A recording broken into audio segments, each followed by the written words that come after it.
good? What's good? What's good? Hey. We're just gonna talk about the last three fights of this fight night this weekend. Robert Whitaker and RDR. Looking forward to that main event. The co-main event, bro. I won't lie. When it first got announced, I was extremely pissed off. I was not happy. I was not happy at all.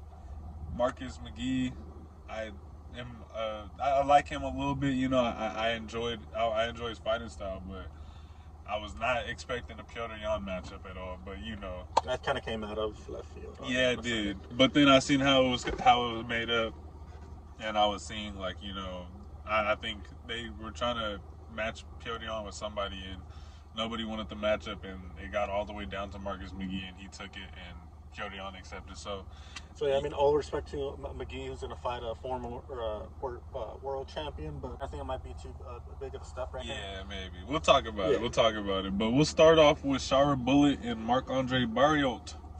I think it's kind of a fight to get like Shara's stock back up. I mean, on paper, Shara should win against a striker that isn't, you know, MVP. I know people said he definitely got fraud checked against MVP. MVP is a really, I mean, no shit, right? He is an elite level striker. So yeah. To think that like Shara got fraud checked, like, it's like, I don't like, if you lose against like a world champion kickboxer, right? Do you suck at like kickboxing? No. Yeah. But like, I think Shara definitely got frustrated in there. He never fought a guy like that before, so I think I agree with that 100%, bro. Definitely a giant step up in the competition. It was a really it was. Especially if you're not gonna be like wrestling, and you're not gonna be working on your wrestling and grappling and stuff. Like, you're not just gonna beat MVP in just like a striking match unless like you hit really hard, you know, and you catch him. So there are very few people I think that could legitimately just beat him in a striking match. Exactly. So I mean, I've always thought that, you know,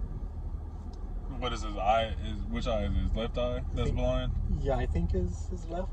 I think it's his left too. No. I've always thought as soon as he fought a technical striker that's thinking in there, I've always thought as soon as he fights a striker that thinks to, you know, mark up his right eye and, you know, throw other attacks around on his left side to, you know, get him to react, because he's going to have to overreact to overcompensate for what he can't see, you know what I'm saying? So I've always thought as soon as somebody like was playing like the striking game with his eyes, they would win.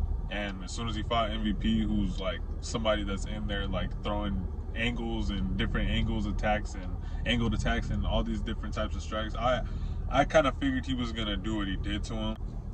I'll be honest, I've watched Marc-Andre Barriault a couple times. I think he's Canadian. I've seen him fight on a couple Canada cards. He's not bad at all. Maybe I'm not the biggest fan of Shara, but I feel like for some reason he's probably gonna end up beating him, and then they're gonna end up giving the decision to Shara or something. I don't know. For some reason, I feel like they're going to find a reason to give Shara the win if it's like a close fight.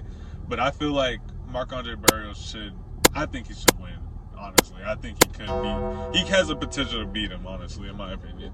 Like, I'll be honest, for me, it's more like it's like for Shara to get his confidence back up. We'll see how he fights after, like, you know, you're undefeated. You know, a lot of people are like, your last win was that crazy like Street Fighter Kung Fu knockout where you like double back fisted the guy. Yeah. So I mean, we'll see. That shit was tough. I think on paper, Shara should beat this guy if it's a mainly striking match. But I'm excited to see it, man. Like, you know, I'm not like I said, I'm not the biggest fan of the dude. But if he shows me something like, you know, improvement in his game, I would love to you know, be wrong, because like I want to see him like fight against the higher division fighters. So if he can get there and, you know, be competing against like an Izzy one day or something, maybe like an older version of Izzy, and get his ass beat, I would love to see it. I don't know. I'm gonna go Shara Bullet. Fuck it. If we're picking, I'm gonna say Shara Bullet's gonna win. I also pick Shara Bullet. All right. After watching a little bit more film, I think I'm going to pick Marc-Andre Barriault. He really might whoop Shara. So then next we got Piotr Jan. Piotr. My name Piotr. I broke your arm, okay? Well, brother, like I said before, I was not happy when this fight was... Doesn't really bring him any closer to the 135. Nah, it doesn't. But maybe it'll... You know what? this will definitely show us, or it'll show us a lot, and it'll tell us a lot. You know, if Petr Yan is him right now, and if he's still like in title shape contention, he should be able to finish Marcus McGee. Yeah. Because I watched that last Marcus McGee fight. It was against Martinez. What's the bro's name? Pedro Martinez. No. What's the bro's name? He's a leg kicker. And he got disqualified against well, not that he, the one that O'Malley poked his eye and it was a disqualification. No, that's Pedro Munoz. Oh, yeah, nah. He was getting his legs kicked in and stuff, and towards the end, in the last round, he was winning the first 2 rounds, and then the third round, he got tired, and then that's when the leg kick started adding up, and it's like I was like, man, like he's really good, but if he's slowing down like this in the third round, in the higher ranked fighters, like when he gets higher up in the rankings, they're gonna just tear him apart in the third round, fourth round, and fifth round. You know what I'm saying? Especially Yan, who like he'll download you for like a round. Against Yan, I do definitely think you gotta start fast. You gotta beat up. You gotta get like if it's a 3-round fight, right? You definitely have to secure the first. Like no shit, you gotta secure the first round because Yan is gonna pick up in the second, and then you like leave it to the third, and Yan has more of an advantage as the fight goes on. So. Yeah, you definitely got to steal that first round, like really. And Marcus McGee isn't a scrub. I won't lie, he's good. But like at the same time, he's also kind of old too. Like I don't know if he's the same age as Petr Yan. He might be a little older. He definitely looks older in the face. And if I seen that dude in the alley, bro, or like in a dark like street, and he was walking up on me, like I know he's way smaller than me, but like I would rather not see him. You know what I'm saying? Like, if he, like, came up at me, like, hey, bro, give me your money. I'm like, hey, chill, bro. Chill, bro. Calm down, man. Like, not in front of the family. Oh, just take it easy, man. Chill, chill. He's not bad at all. And he could maybe catch Petr Yan. I don't think so. But, you know, I think he can put up a good fight. But I don't see Petr Yan being in title contention shape and title fight worthy, and not finishing this dude. Unless Marcus McGee is like, it's his time, like he is older, like I said, so maybe it's like, he's like a Glover type of thing, like where they're putting it together later in their career. Yeah, like he pulls a Charles Oliveira where he gets his like good wins at like 36. Yeah, like, get a couple good wins like later in his career, and then like you get that title shot, but. I don't know, man. I just don't see Petr Yan losing to Marcus McGee, man. Yeah, I think Petr Yan, I mean, he's a better wrestler. He's a better striker. He has a better cardio. If Petr Yan goes into this fight thinking it's an easy W, I think, he has more risk of losing. I mean, no shit, right? But it's kind of, that's like the only possible way I see like Petr Yan like losing. He can't go in there trying to play with his food. He's at an age and a specific time in his career where like he needs to make shit happen now. We need Petr Yan. We need you in there like finishing, bro. Like I need a finish. If Petr Yan is gonna be fighting against Merab again, like he needs to like make a statement because, like you said, he's not fighting anybody high in the rankings, so he needs to put on a show, and he needs to like prove like. Hey, I'm still here. I just fought somebody that's ranked number 14, I think. But hey, I just finished him too. So like, what's up? Like, who's next? But like you said, Yan really has to make a safe statement. Go out there, knock out the guy in 1 minute, and prove to the UFC like I deserve the title because anyone that's not in the top 5, I'm gonna finish. Yeah, bro. Something like at least I give him a round or two. Like, if you can finish him in the first 2 rounds, maybe if it takes you 3 rounds to finish him, okay, maybe Marcus McGee is just tough.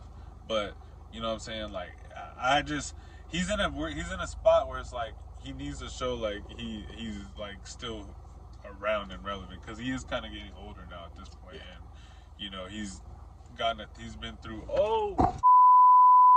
he's been through a couple injuries, by now, and like he really just like I said, he just needs to show like he's still title worthy, title shape, and if not, he'll be around and he'll give us some more good fights. And exactly. I'm always gonna be a fan of him because I love watching him fight, man. He's no mercy, man. No mercy. I love it. Super fun to watch. Yeah. We had performance in against Aldo was really, I mean, super sad to watching him. It was brutal. Yeah, but that was a really fucking brutal finish and brutal fight. Yeah, man. But yeah, I got Piotr Jan. I'd say honestly, third round finish. I think it might be a second round finish. Second round finish, I would love it. So how do you feel about Robert Whittaker, the Reaper, versus RDR? Man, bro, I love Robert, man. I love Whittaker, but for some reason, I want him to win and I want to pick him, but for some reason, I have a weird feeling, man. Like, I kind of have a weird feeling. This might be like as much as we hate to say it, like it might be like the decline of Robert Whittaker. It might be. His last loss against Chimaev was fucking brutal. Like I never thought anyone like could do that to him, but he walked through him. Yeah, he did. And Riddler has so much momentum right now. I mean, he beat Bo Nickel. Granted, maybe Bo Nickel got a fraud check, but I mean, yeah, I think he got fraud checked. But like you could say, like again on paper, Whittaker is a better striker. He has a better, has a better wrestling. Yeah. But I mean, and for that reason, bro, I think I'm gonna pick him. Like I still trust that Robert is still of the elite, and RDR was a champion and like one. Well, I think it was one episode. Yeah, I think one. So. He was a champion, man, and like he comes from a championship like background. You know what I'm saying? Like, so he's not a scrub either. It's not like he just came into the UFC and he got like lucky and he's putting together like a streaky little win streak. Like, he's legit. But Robert Whittaker, he's only losing to legit dudes. So we'll see this weekend if RDR is legit. He's gonna win, you know what I'm saying? This might be like almost heinous for me to say, or almost like don't come at me like Whittaker fans, but Robert is like an elite gatekeeper, if that makes sense. Like if he only loses to the elite, then like if you beat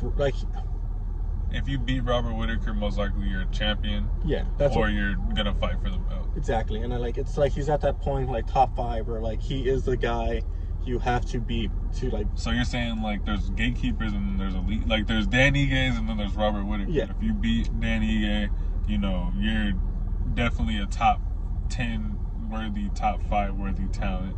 But then if you're beating the Robert Whittakers, you're definitely top 3 worthy, or you're fighting for the championship, or you're either a champion, already, or you're I get what you mean. Because, I mean, I don't like Whittaker is at this point. He's like 35-ish. I don't see him making a good run for the title again. I mean, he got walked through Chimaev. So, like, if he rematches Chimaev, I really don't see how it goes different. He got beat by fucking DDP. Yeah, DDP, like, pretty. That was, like, a brutal finish, too. Yeah. So that wasn't even close, bro. So, it was like, it's kind of like Whittaker could still beat 99% of that division. But, like, that's what I mean. Like, he is the elite gatekeeper, if that makes sense. Like, you have to beat him to get to the title.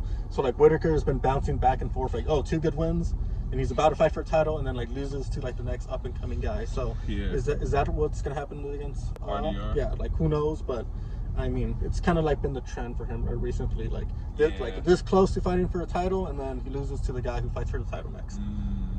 Yeah, bro. I mean.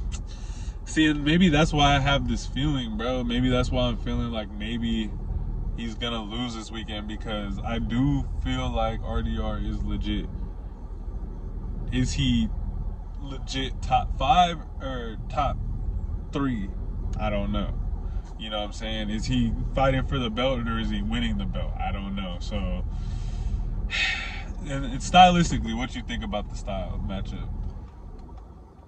I think RDR is definitely going to try to take it the more grappling round, because that's what we saw what Chimaev did to him. But I think like on a pure striking contest, I think Whittaker would be too fast for him. I think his combinations are more fluid. Yeah, but hey, bro, what about the awkwardness? Like, and I mean, I think like we saw against DDP, for example, Robert doesn't like an awkward-ish fighter. Robert's like, oh shit, like that's kind of Yeah. So if Riddler definitely pushes the pace, presses Robert against the cage. I can also just see like a very easy clinch win against the cage. Grindy style. Yeah, so that's definitely how you beat Robert. Knock him off his little, His linear bouncing thing type like that.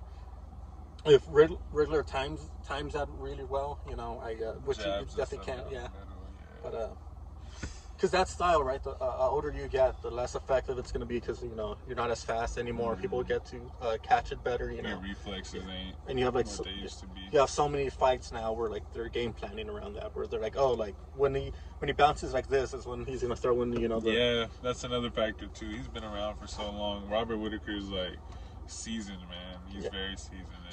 So I do think Whitaker needs to bring in like a new like. He needs to need a little like wrinkle. He needs to bring in a new like variable to this fight to like definitely get a win. Not saying that like Riddler's gonna run through him.